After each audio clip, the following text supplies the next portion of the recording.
Hi, it's Tom with Inovia, and here today we're going to talk a little bit about Power BI and how you might be able to use it within your business, and particularly for you customers that are running Microsoft Dynamics Business Central.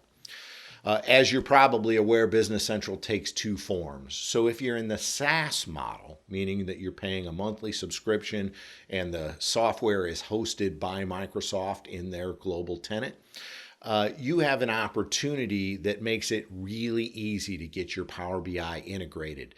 You can follow our step-by-step guide on our website, but if you just go out to powerbi.com, in the lower left corner, you'll see a little button that says Get Data. And it's really just that simple. You begin to search under Services and you type in Business Central. You're going to see several templates that'll walk up, and in just literally a few minutes, you can be connected to your database and begin to start using Power BI. If you have the on-premise version, then it depends on where that's hosted. It is not terribly complicated. If any of you have been through a data warehouse deployment in the past, then you're going to find this still much easier.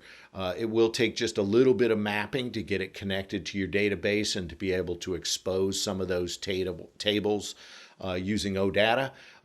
But I think you're going to find that the deployment and the connection for Power BI will be very simple. If you have other outside data sources, you can also get those connected. We have additional information on those on our website. And as always, if you have other questions or we can help you get your Power BI deployed effectively so that you can begin to have those dashboards that most business leaders are seeking today, visit us on our website, reach out, www.inovia.com. Thanks and have a great day.